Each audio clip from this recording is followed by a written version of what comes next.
prazer em estar aqui.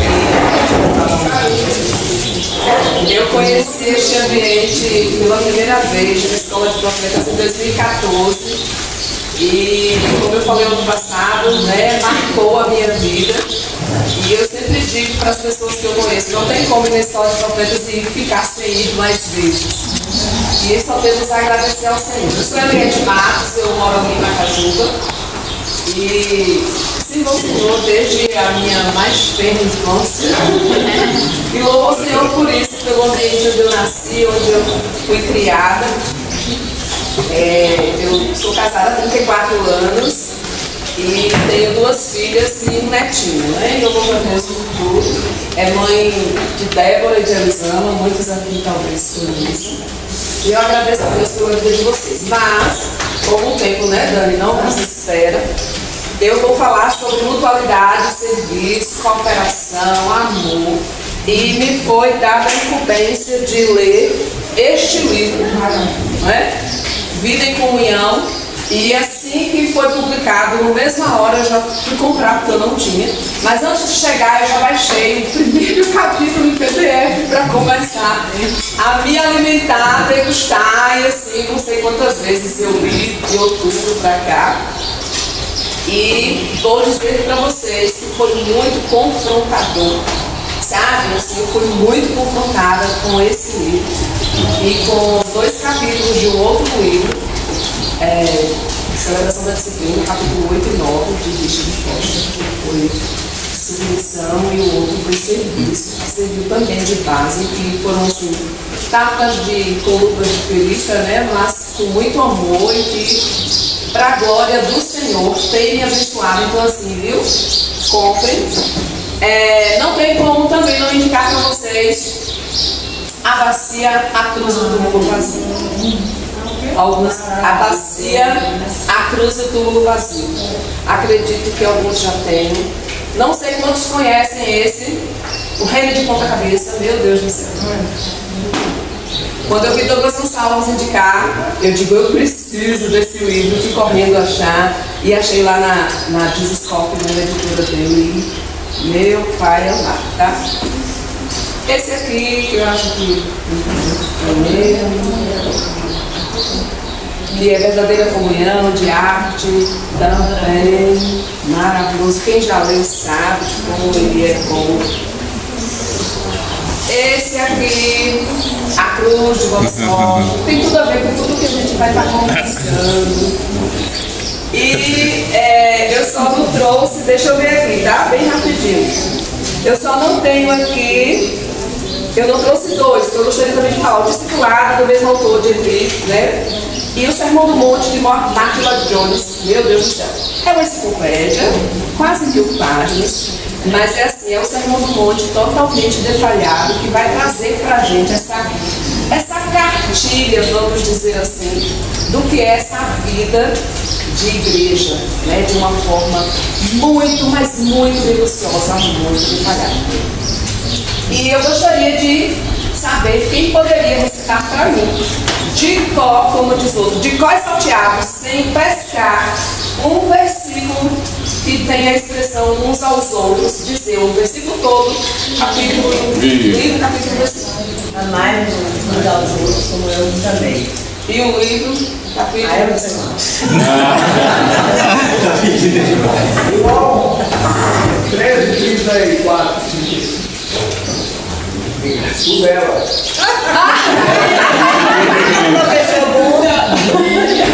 Vamos lá? O mandamento mudou. Vou anotar. Bora? 2, 3. Eu não vou dar uma vez, porque eu sou filho para João 3. Bora? O versículo aí tem a expressão.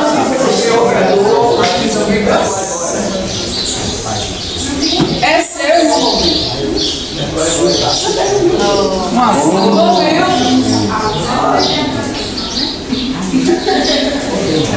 Ela quer falar muito ao outro. Oi? Ela quer falar muito ao outro. Ela disse? Mas a expressão. Amém. Então. João 17. Então aqui, né, eu fiquei procurando algumas imagens que viesse trazer pra gente. No final vai ter outro. E ali tem, né, aquela engrenagem e uma coisa puxa a outra. Se uma tiver com algum, quem tem carro e quem prende um pouquinho, se um daqueles dentes estiver meio estragado, né, Flávio, vai ter problemas para fazer esse movimento todinho da engrenagem. E não sei, o termo mutualidade, às vezes a gente pensa que pode ser maturidade, mas vem da expressão mesmo do mútuo, né? Do um ao outro, do recíproco. E a gente tem muito isso no Novo Testamento. Romilton, nas nossas conversas, ele fala muito dessa questão horizontal, o vai e volta, né? E aí tem algumas definições, e essa relação de comunhão e mutualidade, na verdade, ela é uma relação de causa e de efeito, né? Então a gente vai estar percebendo muito. Eu, assim, gosto muito de matemática, apesar de não saber. E aí, por questões assim, bem didáticas, a gente encontra cerca de 53 vezes no Novo Testamento essa expressão que tem a ver com uns aos outros. Então, assim, não é algo aleatório, solto, isolado. Tem sim uma base, como o Erivelto falou, ele reforçou a questão da interação, a questão da comunhão propriamente dita, o termo que usou, a integralidade, você está envolvido, o envolvimento, você está ali um com o outro. Isso de fato faz uma grande diferença. E você não encontra muito isso na religião. Você não encontra muito isso na organização, nas instituições. Você tem sim, lá você vai encontrar muito legalismo, mas você não encontra isso que a gente vai estar conversando um pouquinho aqui, tá? A respeito. E eu acho que muitos de vocês já conhecem o autor, não é? E aí a expressão, por ele ser alemão, então assim, eu digo, meu Deus, o que foi que eu fui? Eu escolhi o tema sem saber a indicação. Então, eu já conheci o livro dele, Discipulado, que também foi um impacto muito grande para mim. É outra indicação. E eu assisti um documentário, tem até no YouTube, não sei se está totalmente assim, verídico. Tem um filme recente dele, né? Tem? Porque tem muita licença poética, que eles terminam, né, fazendo algumas coisas, mas quando você faz um pouco da história, e mexeu muito comigo, e assim, eu chorei muito, e eu já assisti de novo antes da aula. Ele é muito profundo, ele é muito radical. Com ele não tem meios termos, você não consegue achar, né, com roupa dizendo assim, olha, quem sabe, por aqui. Não. E ele era um pacifista, de repente, ele fazia parte da igreja protestante, e aí começa, quando Hitler vai assumir o poder, e de repente começa agora, tem uma outra igreja lá, institucionalizada, aquela poderia se ficar, começa a ser perseguida, e conta-se de que ele terminou sendo um ativista e ainda contribuiu ou tentou arquitetar alguma coisa para tentar assassinar Hitler por ali, junto com algumas outras pessoas. Vocês assistam o que vai ser dele, vai ajudar um pouco. E aí em 38 ele escreve o livro, e em 39 esse livro é publicado. E assim, antes dele já tinha sido publicado o Discipulado, em 37 mais ou menos. E é realmente para falar dessa vida prática da comunhão diária. E ele era tão radical que assim, quando ele foi, né, ele tinha lá a sua escola teológica, seu seminário, e ele tinha umas orientações, umas regrinhas que ele gostaria que os internatos obedecessem. E tinha meia hora de silêncio, e tinha que ficar em silêncio mesmo, só ali você e Deus meditando. E o Júlio fazia assim, a gente não consegue, nossa mente vaga, viaja o tempo todo. E mesmo que os outros não conseguissem, ele ficava ali e fazia essa sua meia hora de meditação. Tipo assim, não vou pensar em nada. E não sei se vocês já tentaram fazer um pouquinho disso com 1 minuto, com meio minuto, sei lá, porque eu vou contar. É um treinamento, né, Morelinha? Mas você pode, porque o que tem hoje de distração, algo que ele falou muito ontem, quando ele tocou no assunto, e o diabo ele vai estar fazendo de tudo para que você fuja sua mente o tempo todo daquilo que de fato é importante, né? E aí, o livro ele tem 5 capítulos. Ele vai falar dos tipos de comunhão, vai falar de isolamento, ele vai falar da ceia, da confissão, ele frisa muito nessa questão. Mas o que eu fiquei responsável para falar foi sobre o serviço.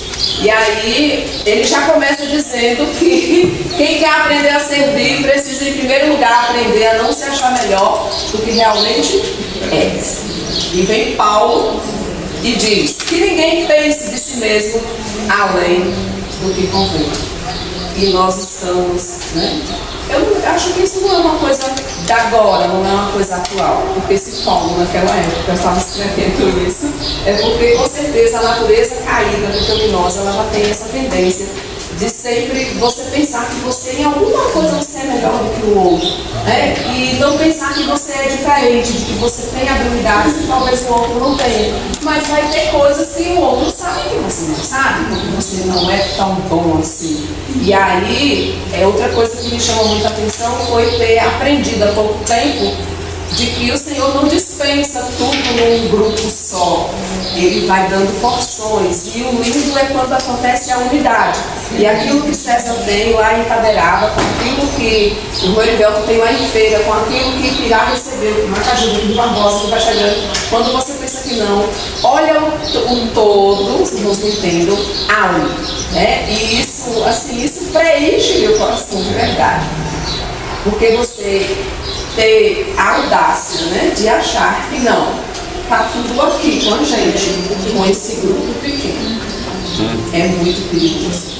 Né? É muito perigoso. Então, ser forte ou fraco, sábio ou ter falta de sabedoria, ter recebido dons ou não, ser piedoso ou não, deixa de ser motivo para falar, para julgar, para condenar e se auto-justificar.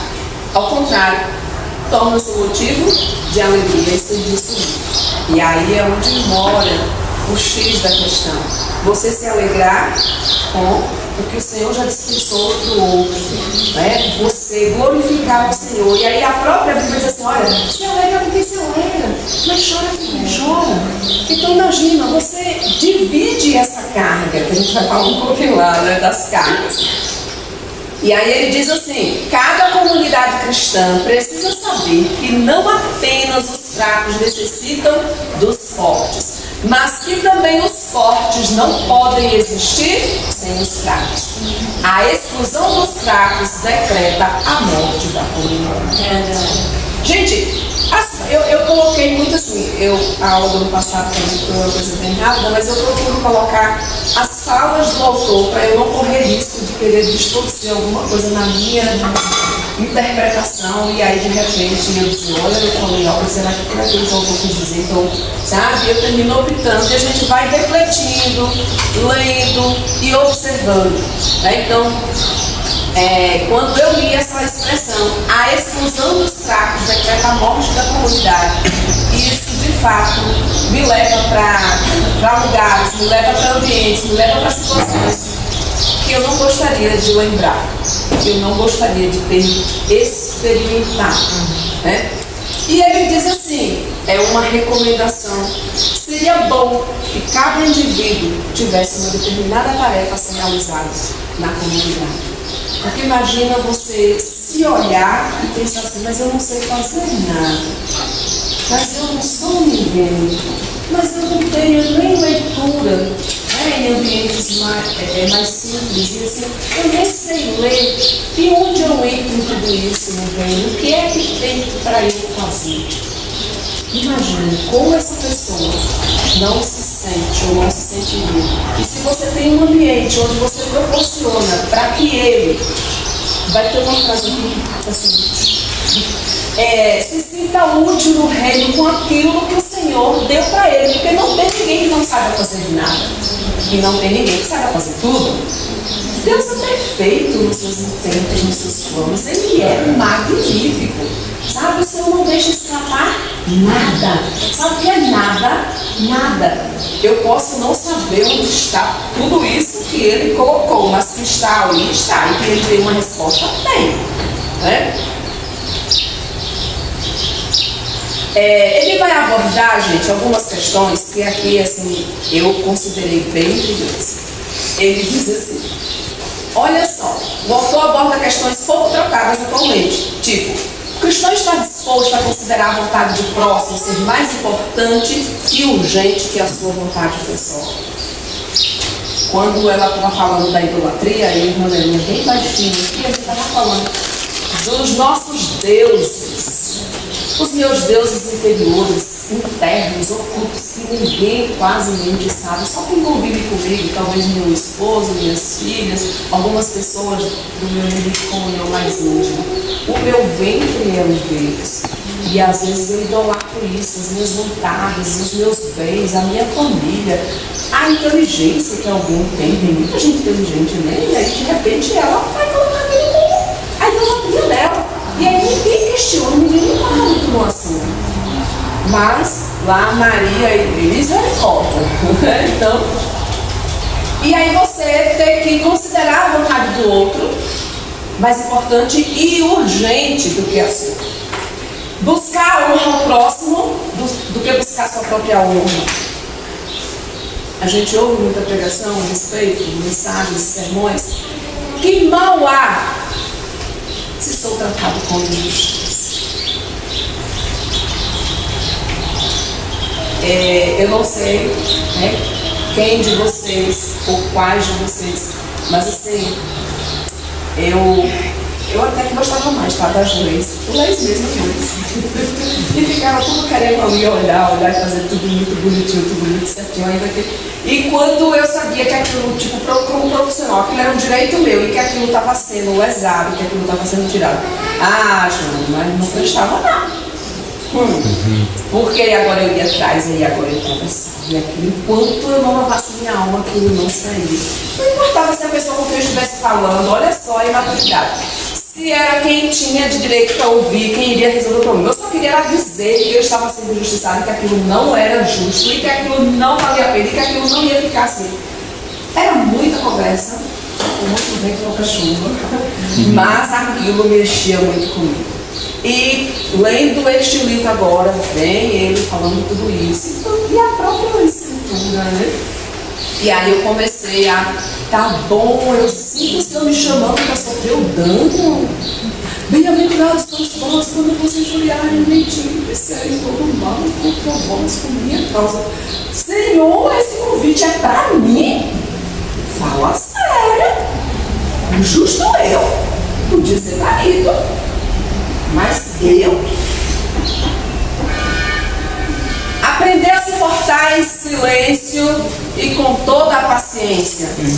Não será proveitoso e bom com vistas à humildade. O Erivelto usou a expressão vida de cruz. E esse livro, e tanto o Richard também falava muito a respeito disso. E a gente fala muito de morte de cruz. Jesus foi bem da morte de cruz. Mas e a vida de cruz que Jesus viveu? A gente parece que não foi convidado muito a essa vida de cruz. Essa vida que nos leva para o caminho da humilhação, propriamente dita, da humildade, da simplicidade, do se despir literalmente de quem você é e do que você tem. Porque afinal a gente não tem nada, tudo é dele. E a gente só está aqui porque ele quis que a gente estivesse. Então a gente tem ainda, ou eu tenho ainda a audácia de dizer eu tenho, eu faço, eu sei. Ai, sabia? Eu faço. Sabe? E aí o Senhor diz, eu já digo que às vezes Deus pega umas peças na gente e às vezes a gente faz umas orações perigosas sem se dar conta do que está orando. E eu estou falando isso não é de uma hipótese não, eu estou falando isso é de uma experiência vivida, sabe? De umas coisas que eu lia desde muito nova assim, e eu dizia, mas isso que esse profeta me deu, isso é magnífico, porque isso é isso um dia, nem que só vai se sentir um milésimo perto disso. Quem disse que eu lembro que um dia eu falei isso, mas assim, eu lembro. E de repente, sabe, muito tempo lá na frente, é agora, a ocasião chegou. Você está pronto para isso. E tá, e agora se você não tiver com essa sensibilidade de percepção que acontece, você vai começar a dizer que é o diabo, e que é o sistema, e que é a injustiça, e de repente é o Senhor querendo tratar uma coisa que precisa ser tratada, e de repente você não está se dando conta. Que mal há em cancelar os planos pessoais? Não é melhor servir do que impor a vontade pessoal? Gente, fala sério. Como é que é o nome? Malu? Não imaginou um negócio desse? Fazendo um bom nordestino que somos, né? Rapaz, sinceramente, minha vontade é ficar no segundo plano, para terceiro, para quarto, sei lá. Eu lembro que tinha um senhor Macaju que ele já comprava a carne no mercado, lá mesmo na banca, ele pediu uma das sacas do machado. E ele ficava ali, 1 hora, 2, limpando, ele já levava a carne dele toda limpinha, linda, maravilhosa para casa. Ele era muito brasileiro, descendente de português mesmo, então pensa num homem nojento. E ele ficava ali, aí ele dizia assim, primeiro eu, segundo eu, terceiro eu, quarto eu, quinto eu. Eu tenho vídeo de uma mulher e os filhos e os netos, misericórdia. A gente chegava e estava ele lá em toda esta carne e era desse jeito, ele não pensava no outro. E ai, Deus que nós achamos que ele prestasse essa faca para ele e tudo mais. Então assim, aí vem Bonhoeffer diz pra gente, que não há em cancelar os nossos planos pessoais, em detrimento do plano da irmã Nelinha, que é mais urgente do que o meu. O quê? O da irmã Nelinha é mais urgente do que o meu? Não, primeiro eu. Depois então, se der certo, vamos lá ver o que a irmã Nelinha está precisando. Por que se ofender facilmente? Esse é um pecado que se manifesta rapidamente no meio da comunidade, revelando a ambição desordenada para não chamar de incredulidade. Então você imagina que ele gosta de mexer com o nosso ego, viu? Ele não amacia não, mas nem um pouco mesmo. Então assim, quem conhece aquele Martinho que chama Malícia? Conhece, né? Rapaz, tocou. Murchou. E tem gente que se você passar e de repente não viu, não se deu conta, e não deu um bom dia, uma paz, sei lá o quê, ou uma buzina, ixi, misericórdia, agora o mundo desaba, por quê? Né? E por aí vai. Não pude. Não se considerar sábio, manter-se humilde em meio às pessoas simples, significa considerar-se o maior de todos os pecadores, num sentido literal e de forma bem consciente. Não é só fazer, mas é fazer de forma consciente. É uma motivação que vai sair do mais profundo ser. E essa motivação deve ser gerada pelo próprio Evangelho, que vai produzir isso, porque você faz. Quem já viu aquele cortês que você diz assim, mas sabe que não desceu? Essa cortesia toda não passa aqui. Porque você que tem um pouquinho de sensibilidade, ou muita, amém, na hora discerne que aquilo não foi verdadeiro. Mas quando você olha e vê de fato essa pessoa, que mesmo nesse ambiente simples, vai se sentir com o outro, e que, como ele já falou ontem aqui, né? O Fernando tem um momento com todos isso. Ainda que você esteja sentado aí para ouvir aquilo que você já sabe, isso é verdade. Imagina. Porque assim, eu vou lá ouvir o que saiu das aulas ontem. Imagina. Entende? Então assim, é por isso que assim, esse ambiente também me constrange. Porque eu vejo isso de verdade, moça. E talvez não, só por isso eu consigo, às vezes eu sinto um convite desse. Porque em outras épocas, uma outra Eliette que existia, eu jamais iria aceitar. Como eu ir lá na frente, dar uma aula para pessoas que têm uma maturidade, que têm uma caminhada de fé, que exercem funções. Amém, irmã Eliette. Eu estou aqui contemplando a Deus pela tua vida. Amém. Justamente nesta área aí. Eu me lembro que a irmã Eliette tem lá de Barbosa. simples, humilde, toda descabriada, pedindo desculpas para um café, aquela rodinha ali de menos pessoas. E hoje eu estou louvando a Deus pela tua vida. Agora mesmo, nesse momento. Amém. Pelo que Deus tem te acrescentado. Amém. E olha, lembrando lá daquele dia e te vendo aqui hoje. É Jesus. Então, assim, eu disse a Maíra ontem à noite, né? Eu disse a Maíra, é diferente. E o Senhor sabe onde mora essa diferença. E quem tem o Espírito de Deus entende, tá? E aí ele vai falar, né, dos 4 atos de serviço: ouvir, ajudar de forma efetiva, não é só ajudar para se livrar, porque tem essa, né? Depois vem o carregar, o suportar, carregar o fardo, e depois o falar. E a gente, precipitadamente, a gente já quer logo trazer para o falar. Não, o meu papel é falar. Não, o falar fica lá, né? Fica lá. Então, assim, o autor diz: o amor a Deus começa com o ato de ouvir a sua palavra. Isso é igual a: o amor ao próximo começa com o ato de aprender a ouvir o que esse próximo tem a dizer. Ouvir pode ser ou é mais nobre que falar. Então, quem não lembra do texto que vai dizer que a fé vem pelo ouvir e o ouvir a palavra. Então, assim, imagina, né? Começa pelo ouvir. E aí, quem recita Tiago 19 de cor?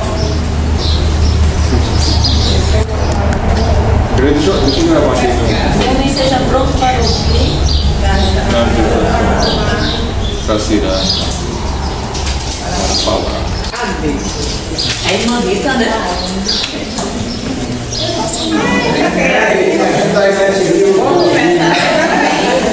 Era a doação para esses dois livros de cá.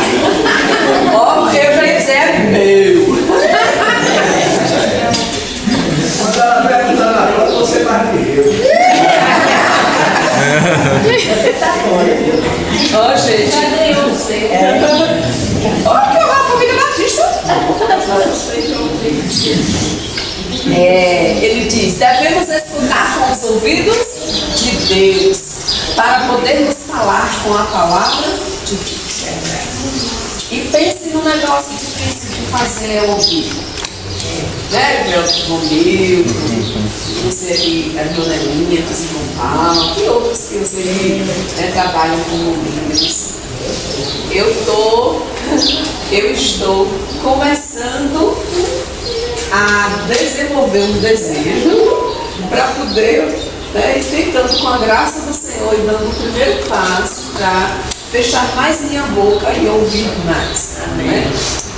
E confesso que não é fácil, porque assim, por personalidade, por natureza, eu gosto muito de conversar. Muito, mas é muito.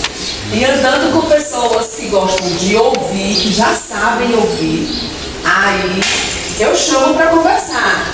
E aí quando eu começo a falar, e a pessoa fala assim, eu digo, meu Deus, o que é que está acontecendo aqui? Esse pai vai me perguntar, nossa Senhor. Sabe? E aí de repente o próprio Espírito Santo fala assim, você está vendo como é que você tem que fazer quando alguém te chama para conversar?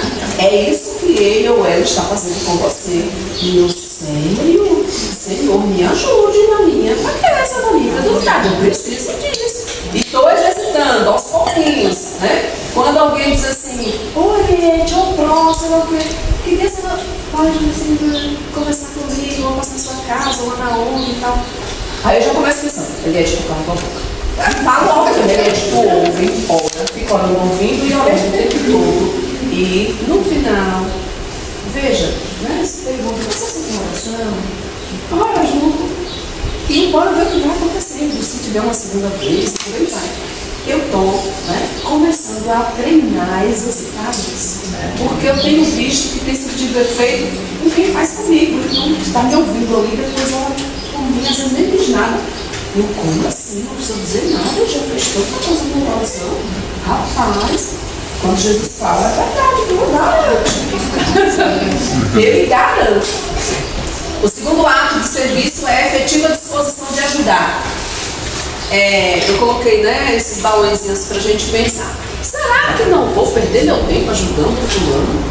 Ah, mas eu podia estar na minha casa, essa mulher veio pra cá, sentou aqui, agora eu meu Deus, mas eu tinha que comprar de noite e disse que se podia ser hoje de noite. Estou vendo que nem vai surtir efeito, mas fazer o quê, né?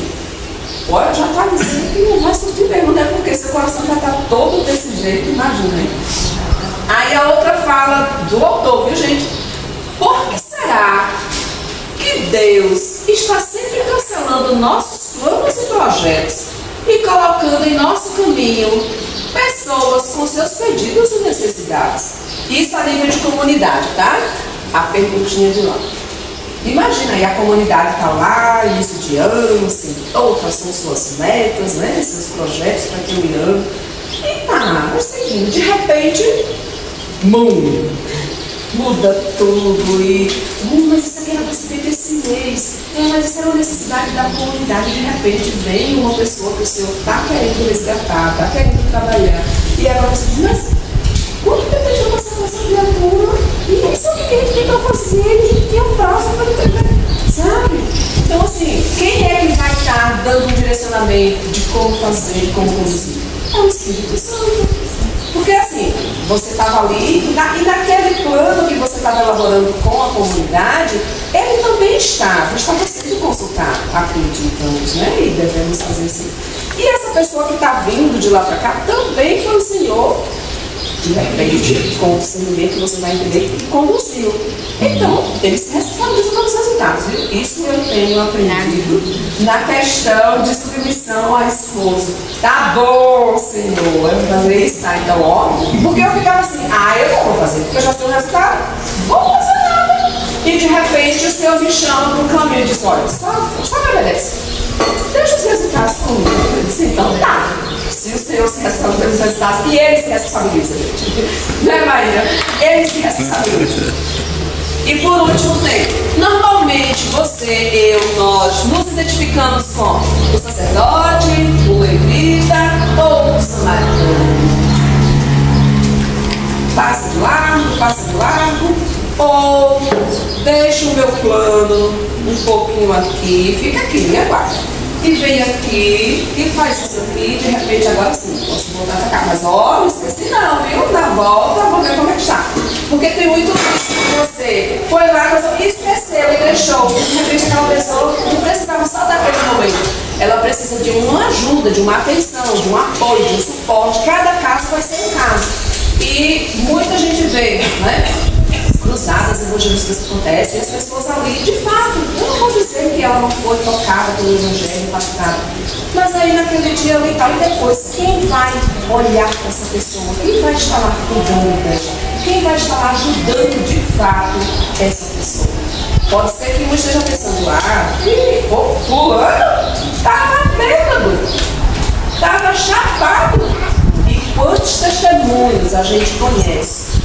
Já ouviu de pessoas que estavam desse jeito naquele dia e muito assim, né? Levantou a mão, dizendo que aceitou Jesus.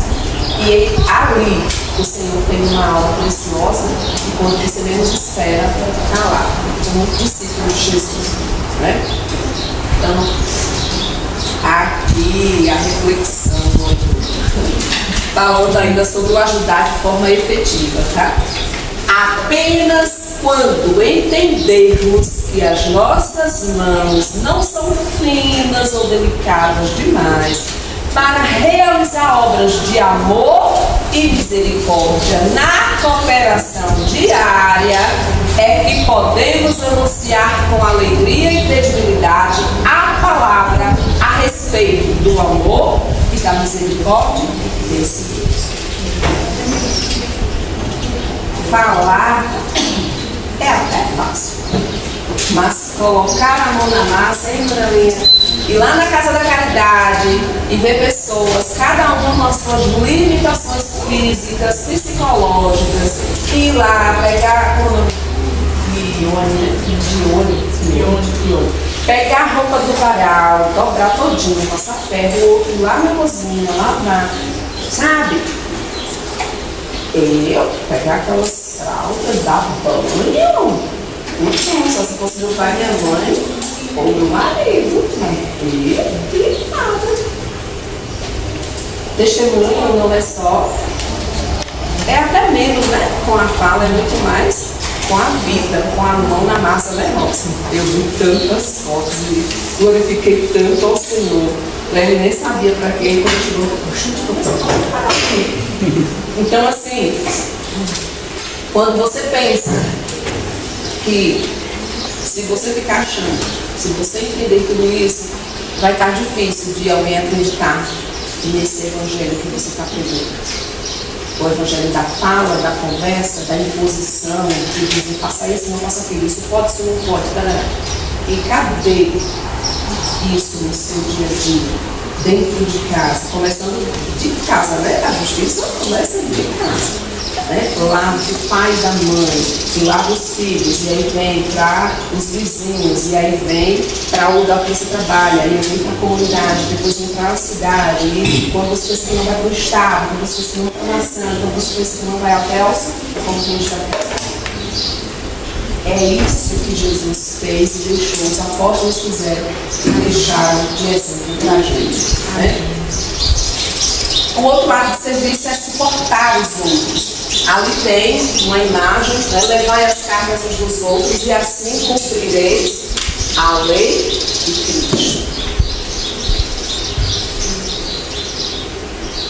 Esse levar a carga, esse suportar o outro.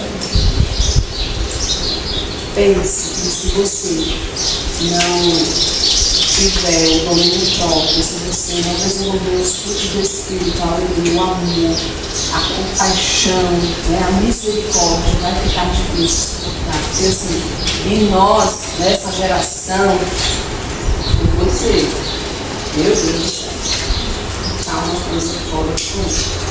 Não aguenta ouvir um não aceita você pedir para fazer um favor. Assim, eu não sei, eu tenho dificuldades ainda, tá acontecendo. Dificuldades de conviver com pessoas que não têm, né, de repente, o chamado, a visão do servir. Porque assim, eu fico, né, o meu lado disse que não é para julgar, né? E eu fico pensando, o Senhor, não, tá tudo bem, ó, vai lá e faz. Tu não está sentindo isso aí? Então pronto, tu não foi convidada para isso, então vai lá e faz, deixa eu lá, né? Eu vou ver como. Então, ali tem, apenas, disse o autor, na condição de carga, é que o outro é de fato um irmão e não um objeto que se pode controlar. A imagem que eu achei foi aquela ali, né? A mulher presa num corpo, ela querendo ir, querendo andar, de repente querendo servir, o outro, você vai não, eu não te orientei, eu não te mandei, eu não autorizei você, por que você quer fazer isso aqui? Só pode fazer depois que a gente sentar e tudo mais. Ou tantas outras, né? Em tantos outros, em todas as áreas pode se encaixar isso aí. Então, Jesus disse que quando a gente leva a carga do outro sem controlar, sem querer manipular, sem chantagear, aí você vai estar cumprindo a lei de Cristo. E aí vem, mas cumprir essa lei implica sofrimento. Lembra lá, não ter que abrir mão da minha vontade, do meu plano, vai ficar cada vez depois? Não. E assim, gente, quando a gente fala isso, se você ouve e agarra assim, vai ficar dizendo, mas então, eu não existo? Nada vai importar mais quem eu sou?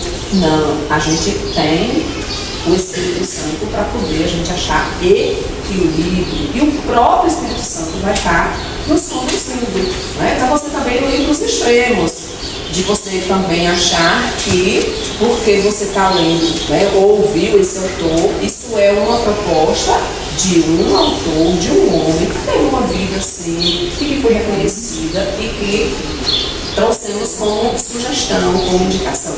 Mas você vai ter como parâmetro, como base mesmo, a ensinar. Né? E você vai ler, o Espírito Santo, que foi quem inspirou, vai estar te orientando, vai estar te conduzindo a sua caminhada. E aí vem outra reflexão. Quem se recusa a levar essa carga despreza a lei de Cristo. Agora fica pesado, não fica? Enquanto diz assim, levar as cargas dos outros é cumprir a lei de Cristo. Então eu vou levar. E aí agora você sai, né? Carregando todo mundo nas costas e você daqui a pouco, né? Tu já tá lá doente, já não aguenta mais. Mas se você fizer isso aí, então eu vou fazer. E aí vem. Mas ele não disse que se recusar a levar essa carga desse casamento de Cristo. Mas lembra que a gente está falando desde o da questão da motivação do coração, vamos ver isso ali, né? Fazer a coisa certa, a coisa linda e maravilhosa, benéfica, bíblica, pela motivação errada. Olha aqui, né? Teria uma história para contar de ter feito porque era obrigada, mandada e não podia dizer um não, né? Eu me sinto misericórdia e não resolvi, né? O problema. Aí aqui agora eu vou só ler bem rapidinho para que vocês, por isso que eu disse que eu gosto de colocar as falas dele. O que se torna uma carga para o cristão é a liberdade do outro. E o que é que se entende por liberdade? A natureza, a individualidade e também as capacidades, mas também as fraquezas ou as esquisitices do nosso irmão, da nossa irmã. E elas todas, esse conjunto de características vai testar a nossa paciência até o limite, né, Virginia? Até o nosso limite, para ver o que vai acontecer, como vamos lidar com isso. Porque assim, quem lidera, principalmente, liderar pessoas. Lá em Macaju, o povo fala muito assim, fulano é bem certinha. Ainda que esteja no legalismo, no moralismo, mas é certinha, hoje você não me dá trabalho nenhum. Então, não é aquele que faz tudo direitinho, que nunca diz um não, mas não diz um não ali na presença dele, velho. Mas lá fora, vamos ver o que está acontecendo. Então, você carregar essa carga, respeitar essa liberdade do outro, né? A gente estava estudando semana passada lá, de que Deus não governa quem não quer ser governado. Eu achei assim, meu Deus. Então assim, como é que você vai ficar insistindo em liderar alguém que ele não quer? Não, o negócio é do meu jeito, com as minhas regras. Se você vai necessitar assim, eu fico aqui. Do contrário, ela não se submete à lei de Cristo e nem tampouco às lideranças, né, que o Senhor tem designado e que está ali para poder caminhar. Isso significa o quê? Suportar a realidade do outro como criatura de Deus, porque tudo isso parte de Jesus Cristo. Tudo está convergido em Jesus, não é?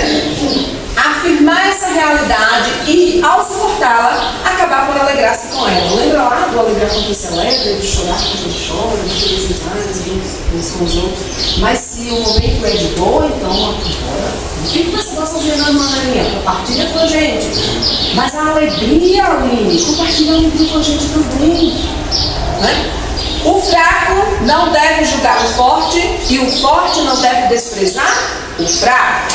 O fraco deve guardar-se do orgulho. O forte deve precaver-se contra a indiferença. Sabe o olhar por cima do ombro, aquele suspender de sobrancelha, né? E algumas palavras que não são ditas, mas que você consegue ouvir gritando nos seus ouvidos. Isso é o que é suportar. Isso é o que a gente deve estar aprendendo com o próprio Jesus Cristo. E a essa liberdade que essa pessoa tem diante de todo esse comportamento dela, desse convívio de comunidade, a gente acrescenta o abuso dessa liberdade por meio do pecado. Carga mais difícil de se levar. Por quê? Porque nessa situação de pecado se rompe a comunhão com Deus e com os irmãos. E aí ele vai abordar de forma bem profunda como tratar esse irmão, como levar a carga desse irmão, como levar literalmente esse irmão nesse momento. E aí ele vem para a confissão de pecados, ele vem para o suporte que se cuidar.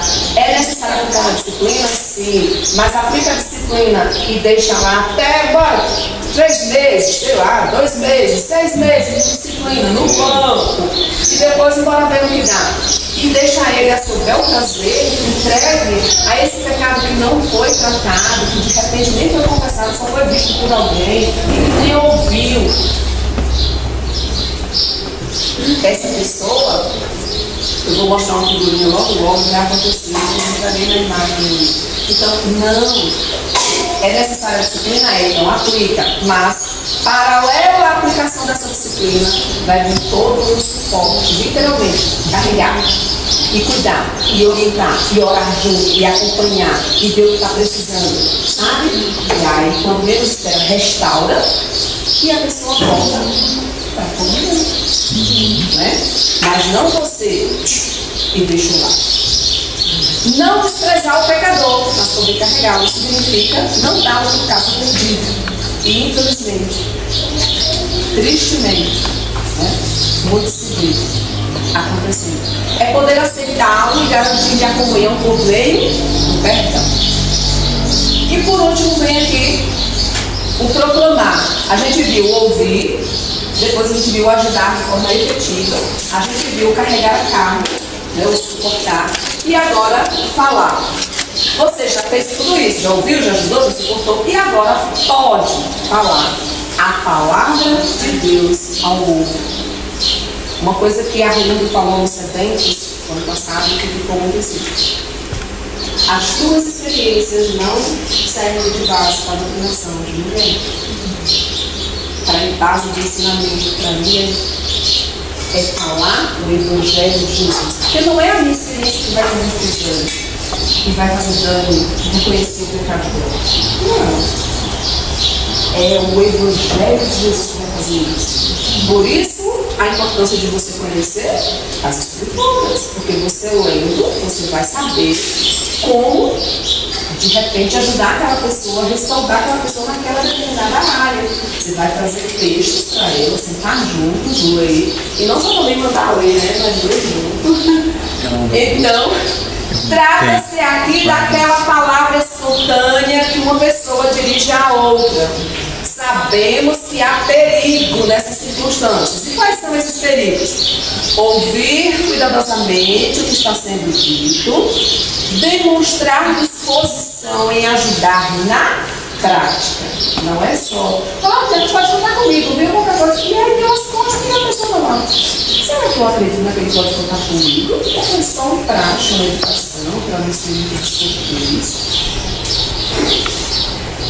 Ser paciente e não querer impor a sua vontade ou a sua experiência. Menina, mas eu fiz isso quando aconteceu comigo, tu não tem noção. Deu certo, segue aqui a cartilinha, a receita que tu vai ver. Não falar em excesso. Lembra que eu disse que eu estou sendo confrontada e aprendendo? Fica calada, porque o outro que quer falar. De repente, gente, ele não quer nem te ouvir. Ele não quer um conselho. Ele só quer desabafar. Quando alguém me disse assim, ó, você precisa saber se a pessoa quer só desabafar, se ela quer, além de desabafar, um conselho, se ela quer, além de desabafar e um conselho, se ela quer ser ajudada, tipo, acompanhada. Eu digo, que interessante, faz muita diferença. Rapaz, e aí você, né, e no meu caso, estou memorizando isso. Não se manter calado quando deveria falar. E agora a questão é, Salomão disse que tem a hora de falar, mas ela tem que ficar calado. E quem vai nos dizer quais são essas horas? É o Espírito Santo. Porque a gente não conhece o outro. A gente até acha que conhece. Ainda diz, mas fulano não está falando atenção, meu filho. Outras. Mas a gente não conhece a gente mesmo, né? A gente nem é capaz do que a gente, nem se tem noção do que a gente é capaz de fazer. Quanto mais você conhece o outro que você nem convive. Então, ele vai falar aí, né, da questão tanto do 2 ou 3, daquele momento que você estava sempre tendo uma pessoa para você conversar, como ele vai falar também do falar no sentido do líder, daquele que está exercendo uma função, de bispo, de presbítero. Aí vem aqui, né, algo para a gente pensar. Eu vou começar aqui por esse balãozinho. Quanto mais admitirmos que outra pessoa nos fale a palavra, aceitando com humildade e gratidão, até mesmo admoestações e repreensões severas, tanto mais livres e objetivos seremos para levar essa palavra a outros. Mas teve que aceitar, e não só engolir, tá? Aceitar com humildade diante do Senhor, vendo Cristo no irmão também, né? Que aí eu penso, um pensamento humilde, que ainda há uma dificuldade. A gente fala, e é bonito falar, e é bíblico, né? Mas de fato ver e aceitar Cristo no irmão. Na hora de entregar a promessa e dar uma palavra de incentivo, amém, é Cristo mesmo. Mas na hora da severa repreensão, nem só também conhece nem pecado, querer me corrigir, dizer isso, mas era só que me faltava. Isso é a carne gritando dentro de nós, nossa natureza adâmica, né? Tipo assim, vou falar, né? Tá? Tipo, fez o mergulho, que é o enterro, o batismo, mas disse que eu não sabia nadar. Não deveria. Ela vai morrer lá. Olha lá aquela imagem, né? Gente, o cara tá com os olhos vendados e de repente pensando que tá indo para um lugar maravilhoso e o cara tá lá, tá. Nada, irmãos, nada pode ser mais cruel que a brandura que deixa o outro entregue ao seu pecado. É aquilo que eu falei lá, daqueles quadradinhos que a gente estava olhando, da pessoa quando ela, né, o que é que vai fazer com ele, o que é que nos afasta de Deus, é o pecado. E como tratar esse pecado na vida do irmão? Ou como nos permitir sermos tratados? E quando alguém diz, não, menina, deixa, vai esperar pelas... De repente, como se não aconteça de novo? E você deixa.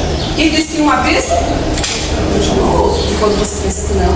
Então, quem pensa que está fazendo bem, quando não usa a vara no momento exato, não tem tanto isso que eu sempre falei. Eu pensei, quase de Deus, não. Pode, não pode? Quando crescer, entender, vai tomar suas próprias decisões. Mas até agora, debaixo do meu teto, isso pode, isso não pode, isso deve, isso não deve. E por quê? Por que não? Às vezes dá assim, quando eu não tinha a resposta satisfatória ou os argumentos suficientes para convencer. Tipo, porque você foi mãe e acabou. Não é bem desse jeito que deveria, mas no momento tinha coisas que era assim que eu fazia, tá? E aqui vem a outra, totalmente diferente da de lá, né? Nada pode ser mais misericordioso que a severa repreensão que chama o irmão para fora do caminho do pecado. Imagina que esforço aquelas duas pessoas não estão fazendo para tentar salvar aquele homem do abismo. É uma alma, é uma vida, é um filho de Deus. O mesmo sangue que foi derramado por aquela pessoa também foi derramado por mim. E esse sentimento de misericórdia, de compaixão, tem que estar fervendo dentro de nós. Porque quem está em pé, cuidado. Né? Então, ele vai falar aqui, ó, mutuamente nos admoestamos a seguir no caminho em que Cristo quer que andemos. Mutuamente, ó, é recíproco. Nos advertimos a evitar a desobediência, que seria a nossa ruína. Somos brandos e enérgicos uns para com os outros, pois conhecemos a bondade e a severidade de Deus, o amor e a justiça. O falar é um serviço de misericórdia. Uma última oferta de verdadeira comunhão, quando deixamos que a palavra de Deus e apenas ela, não é a minha experiência, não é a psicologia, não é a filosofia, não é o coach, não é o não sei o que lá, e apenas ela se coloque entre nós, julgando e auxiliando. Já pensou nisso? Nós temos em nossas mãos ao livre acesso toda a, eu ia dizer o nome de jurisdição, pode ser, né? Está tudo aqui. Imagina, né, comunidades se espalhem por esse Brasil afora, usando a palavra de Deus e apenas ela, para falar com um ato de misericórdia. Quantos minutos juntos? Falta 6 minutos para encerrar? Justo! Oh, que horror! Então, ó, ouvir, ajudar, se portar. Eu disse que quando você tem 10. Papo de item 10, deixa os 10. Então, assim, aqui ele vai falar, justo quando eu falei assim, do coach, do psicólogo, não sei o que lá. Nada contra, né? Você, tipo, ir para um tratamento e tudo mais. Mas, assim, paralelo a isso. Por quê? Porque, de verdade, a cura interior, quem vai produzir é o Senhor. E aí ele vai falar um pouco da autoridade espiritual, né? Desse irmão em Cristo, esse bispo, esse presbítero, esse líder que está ali para nos ouvir. E aqui, fechando, tá? A palavra não se dirige aos que ficam gritando, mas aos que ficam em silêncio. O silêncio que reina no templo, no espaço, no ambiente, é o sinal da santa presença de Deus em sua palavra. Ninguém fala com mais convicção do que aquele que gosta de ficar em silêncio. Por mais de pense, eu apanhei muito nesse livro. Quem não puder ficar sozinho, que fique longe da comunidade. E quem não estiver inserido na comunidade, que tome cuidado com o isolamento. O livro foi esse. Ou eu tinha só. Fica à vontade. Eu não sei quantos conhecem o louvor de Asaf Borba. Acho que conhecem, eu que não conheci. Você viu, certo? Alguém conhece? Canta aí, não sei. Eu gosto de cantar, tá? Mas não é pra ninguém que tem violão, não, viu? Eu acho que... Quem sabe, melhora. Quem não sabe, aí não é eu que falo disso, não, tá? É verdade. Gente, a letra desse louvor, desse hino, é o resumo dessa aula e desses livros que eu digo. Quando olho pra mim mesmo, ó quão falho ainda sou, vejo quanto ainda preciso expressar o teu amor. Vejo quanto ainda preciso expressar a ti, Senhor. Quero olhar com os teus olhos os que estão ao meu redor. Quero aprender a servi-los, porque dar é bem melhor. Quero aprender a servi-los, porque dar é bem melhor. Com a água e a toalha, tu me deste a lição de um padrão que nunca falha, pra viver em comunhão. São nas pequeninas coisas que expresso a ti, Jesus. São nas pequeninas coisas que irradio a tua luz. Não viver mais pra mim mesmo, eu preciso aprender. Isto só será possível quando eu mais te conhecer. Repartiste tua vida, transformando em vinho em pão. Quero repartir a minha em serviço ao meu irmão. Quero repartir a minha em serviço ao meu irmão. As palmas todas.